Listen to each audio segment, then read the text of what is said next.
The moment Tom Hanks walked onto the voice stage with his warm, familiar smile and effortless charm, everyone expected pure magic. But what nobody in that studio was prepared for was witnessing America's most beloved actor completely shatter on live television when confronted with the ghost of a father who had abandoned him as a child. What happened next will show you that even our most cherished stars carry wounds that fame and success can never fully heal. Subscribe now because this moment will reveal the hidden pain behind one of Hollywood's most genuine smiles. Tom had come to The Voice that Friday evening for what was supposed to be an inspiring celebrity mentor segment. The producers had invited him to work with 17-year-old Marcus Thompson, a talented young singer from Philadelphia who had grown up without a father and was struggling to find confidence in his own worth and potential.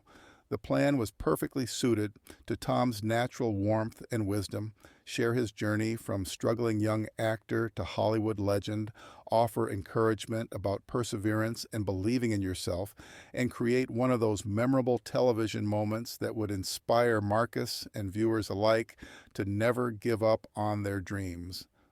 Marcus had chosen to perform Father and Son by Cat Stevens, a poignant song about the relationship between fathers and their children, meant to honor the grandfather who had raised him after his father left. It was supposed to be a touching but manageable performance that would benefit from Tom's guidance about finding strength in difficult family circumstances.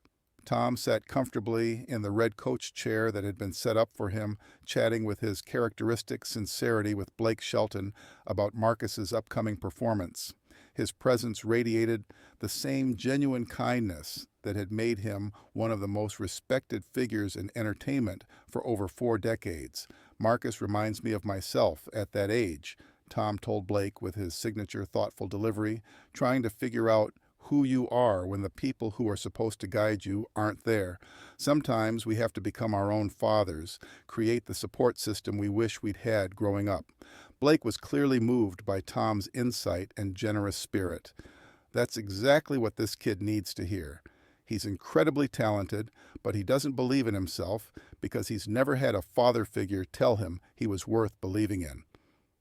As Marcus took the stage, Tom leaned forward with genuine interest and paternal warmth, ready to offer the kind of encouragement that could help transform a young life. His expressive face showed the natural empathy that had made him one of cinema's most beloved figures. Marcus began to sing, his voice carrying real emotion as he delivered the opening lines about fathers trying to guide their sons and the complicated dynamics of family relationships. His performance was heartfelt and vulnerable, exactly the kind of authentic expression that Tom was there to help him develop further. Tom was nodding appreciatively, clearly moved by Marcus's sincerity and vocal ability. But then something unexpected happened that would change everything about this mentoring session. The production team, thinking they were creating a beautiful surprise, suddenly illuminated the large screen behind Marcus with old family photographs and home movie footage of Tom with various father figures throughout his life. But prominently featured among these images were photos of Tom's biological father, Amos Hanks, the man who had left Tom's family when Tom was just 5 years old. The moment Tom saw his father's face on that screen, everything changed. His warm smile vanished, his relaxed posture became rigid, and his face went pale as if he had seen a ghost, which in many ways he had. "Oh, God," Tom whispered, his voice barely audible as he stared at images of the man who had shaped his life through absence rather than presence, the father who had chosen to leave rather than stay and fight for his family. The footage showed Amos as Tom remembered him from early childhood, young, handsome, full of the kind of charisma that had initially attracted Tom's mother, but had ultimately proven insufficient to sustain a family through difficult times. As the images continued to play behind Marcus's performance, Tom's carefully maintained composure began to crumble. Tears started streaming down his face, not gentle tears of nostalgia, but the raw, uncontrolled crying of someone whose deepest wound had been suddenly torn open without warning. "He left when I was 5, Tom said, his voice breaking as he watched his father's image on the screen.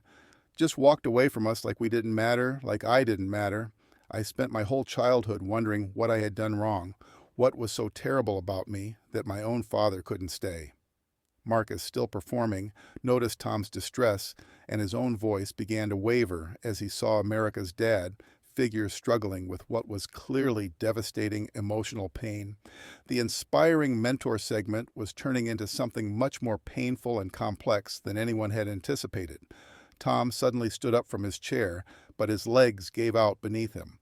The emotional shock of seeing his father's face so unexpectedly, combined with the flood of abandonment trauma that the images had triggered, caused him to collapse onto the stage floor. "I needed him," Tom gasped, his hands shaking as he struggled to process the overwhelming rush of childhood pain. "I was just a little boy who wanted his daddy to stay, who wanted to be worth staying for. But he chose to leave, and I've spent my entire life trying to prove I was worth something." Blake immediately signaled for the music to stop and was running toward Tom before anyone else could react, recognizing that this wasn't just emotional distress, but a complete psychological breakdown triggered by unresolved childhood trauma. "Tom," Blake said gently as he reached him, "you're safe. You're not that 5-year-old boy anymore. Stay with us."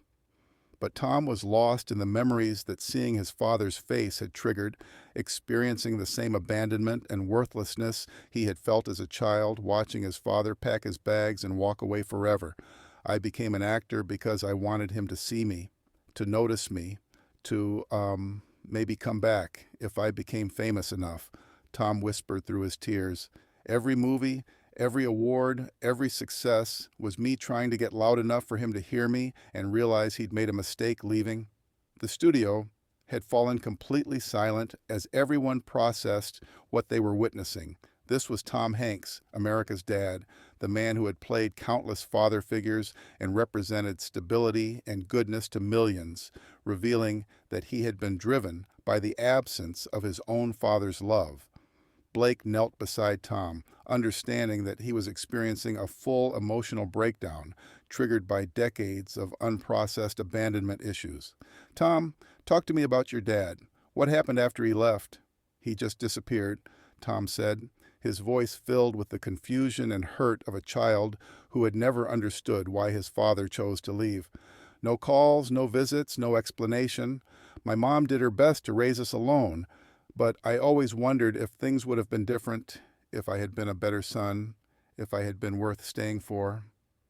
Blake felt his own emotions rising as he realized the depth of pain that Tom had been carrying for over 60 years. "Tom, your father's choice to leave had nothing to do with your worth as a child. That was about his inability to handle responsibility, not about anything lacking in you." "But how can you know that?" Tom replied, his voice filled with the existential questioning that had haunted him since childhood. "Maybe I was too difficult, maybe I was too much trouble, maybe he saw something in me that made him realize he didn't want to be my father." Kelly Clarkson, watching from her chair, was openly crying.